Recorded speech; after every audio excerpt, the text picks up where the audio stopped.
Let's get down to business with your guys' photographs, okay? What do we got here? That's gorgeous.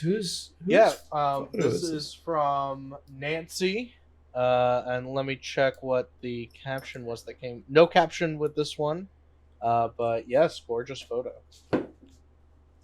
It just takes your talk about space. This is a good example of a photograph that really gets your space because you've got this foreground rocky ground thing, and then you've got your eye going all the way, to those hills, and then that really interesting color sky, kind of teal blue almost, right? But there is a punctuation point with that building. That is a building, right?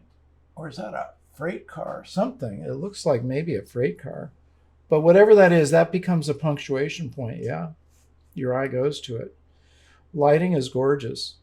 I'm really intrigued by that teal blue sky, how that came about.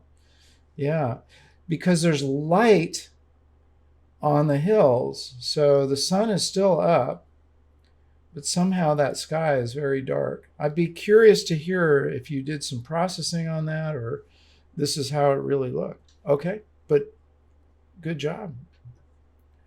Well done. All right. This photo is from Guadalupe. I saw that Uh, one. yeah, and so this one is titled, I think it's like getting ready to go to work. Yeah, I saw this and I thought that's really, an interesting illustrative photograph. And I call this is what Dan Milner calls a transition photograph or a connecting photograph. Let's say you're following these workers along and they put their gloves down. I have done these kinds of photographs often, and like I'm out backpacking and I'm showing the equipment. So it's a story. It's a piece of a story that goes along with the rest of the narrative about whatever you're photographing. So it's important to have these. And I'm going to assume that there is more to that story. So that's a good one. Okay. All right. Our next one this is from Aiden, I who saw did your a bug photographs. I'm naturally drawn. This is the best one of the lot. yes. You got leading lines leading right up there, and I'm wondering if you were directing that. I believe so. Just based on the other photographs I saw. I mean, I'm a sucker for a VW. We This was symbolic of the '60s of like cheap transportation that could get you from one place to another. And I still remember the sound of that engine, kind of wheezy sound.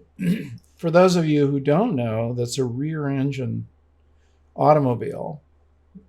VWs always had rear engines and they had no radiator because they were air cooled. They were very inexpensive, and a lot of us hippies owned them. So they still kind of symbolize that free spirit, of getting out and roaming the countryside. I had a little VW that I borrowed when I was going to art school, driving across the Golden Gate Bridge. Anyway, it's bringing back all those memories, and you've got your leading lines. You've got the horns on the back, which is kind of a mixed message for me. But I love the whole look of it. So that's pretty cool. I'd be curious on your thoughts on one person's comment. They thought that maybe the color grading had gone too far. What's your opinion on that? On the yellow, on the On this orange. photo? Yeah, I could see that. You could probably pull that down. It is a little bit, yeah, it is popping out a little bit more than one would think or see. Yeah, pull that down a little bit. That's a good point, actually. I was just curious on your Yeah, thoughts on that one. I see that for sure. Yeah, So, and it is one of those, of course, artistic decisions where, once again, if you disagree and you like it that way, just it's then your photograph. yeah, Yeah, then that's fine. So yeah. it's not law. that you can't have it be that yellow. But recommendation. I would even suggest making it a black and white simply because it kind of goes with the vibe of that time. And one thing Chris Burkhardt mentioned is using or yeah, photographing your subjects that are kind of timeless. Like, is that 1965? Is that 1995? Is it 2005? You can't necessarily place it. So that's another reason on the color to maybe even think about make a black and white out of it. Give it a shot. See what it looks like. Okay. Speaking of black and white, we've got a photo from our good friend Gear. An interesting wall I found walking in my town in Norway, taken with his Olympus OMD and a 60 millimeter lens, digital this time. Okay, so gear, you've got this is one of these examples of you've got a set that's interesting. You've got window frames, but wouldn't it be more interesting if there was a face or somebody leaning out of that window, let's say? And that's just a matter of either waiting. What's I that? think the focus is mostly on the door. Yeah, okay. So that's an interesting door, but you've got 3 frames here, 4 actually. You've got 1, 2, 5 frames really. You got upper window, lower window, and that door. But you've got a set. You're ready for something to happen. Put a face in there. Put a person in there. A dog leaning out the window. You are the director. You've got your set. Put something in it. Could be you. You could put a self timer there, or a remote control thing, clicker, and go open the window. And I mean, maybe you can't get in that house. I don't know, but you could. I'm just saying, you've got a set. You need to fill it with that extra added thing, which is life. So there you go. But it's good on the framing, and you're part of the way there. Just take it the rest of the way home. Okay. All right. Our next photo, going with our, we are in the I saw holidays that. time. Yeah. Yes, so this one's from our good friend Chris Carpenter. Chris, good one, good story. This definitely has to be in color, obviously. Uh, it's like you don't want a black and white Santa. And also the colors on that grading are really interesting. There's that teal blue again. What is this? It's funny how we get themes going along here. So it's a complete story. Santa walking down into the subway. What happened to him? Boy, he sure got beaten up. He doesn't even look very, just the body language, kind of the way the hat is kind of schlumped over, and he's walking down there. But that's a really good photograph. You've got all sorts of interesting stuff that catches your eye, and of course your eye goes right to Santa. But it's framed really well with the wavy grading, and you can see the whole subway sign, so that's pretty cool. Okay. All right. Our next photo this is from our friend Grace in San Francisco. Lamps of Little Saigon. Is that in San Francisco? I mean, Yep, in Little Saigon. Little Saigon. I didn't even know there was a Little One Saigon. of the neighborhoods there. I guess I just have never been there.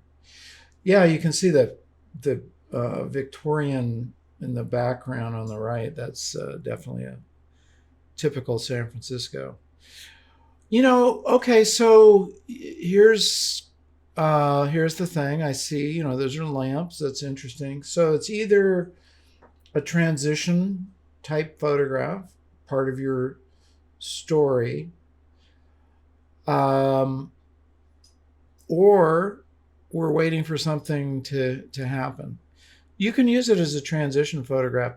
On the right, going over to the right, I'm almost more interested. Yeah, that could be interesting. Maybe shot with an angle, and maybe somebody riding a bicycle down the street. This is where my visualization comes in. I go, whoa, That's kind of a cool billboard on the side of that building. What if a bicycle were riding along, kind of mimicking it? Now you got a kind of a really interesting photograph. Anyway, good on it being a transition photograph. It needs something else. It needs photographs before or after. It needs another point of interest. And River, what makes you think you're allowed to come up here just like this? For those of you, who was it that asked us to see more of River? Because she saw River on the Scott Kilby show on the grid. River showed up. So River is becoming more and more part of the action here. She's got a job to do, and that's she's our mascot. Anyway, let's go back to okay, River, are you going to submit some photographs? Thank you for chewing papers up while we're on the show, and I'll enjoy cleaning those up later. Okay, the joys of puppyhood. Okay, who's next? All right, our next photo. This is from I saw this one Graf. too. Yeah. Yep. And the caption with this one was, let me find it. Yeah, sunset shot on a Sony A6300 f22 sun flares and reflections. Yeah, that's how you got a sun flare is you stop it down to 22. Mike, I'll explain what a transition photo is in a minute. So hey, I'm a big fan, as you guys probably know, of reflections. That water is perfectly still, and I would be. Did he mention the shutter speed on this one? No. Okay, I'm thinking it's a long shutter speed because the water is super still. It's a beautiful landscape. It actually has a kind of an S curve to it. Yeah, you can.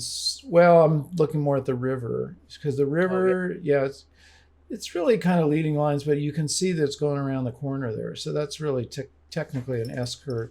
And what you want to do with an S curve is lead your eye to the main subject, which you're doing with the sun. So, bravo, that works. Mike, a transition photo is one that's part of a series. And Dan Milner explained that. So you've got a story that you're doing. Let's say, and I use the example of the gloves, for instance. Let's say we're watching, we're photographing that cowboy or that worker. Yeah.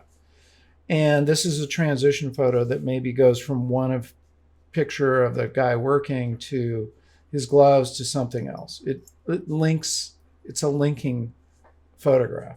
By itself, it's not a standalone, but it's part of a series. Does that make sense? Please subscribe and enable the bell so you don't miss any of our new shows. Like the video and please share it and leave your comments. I love hearing from you. And remember to get out and capture your own images of life.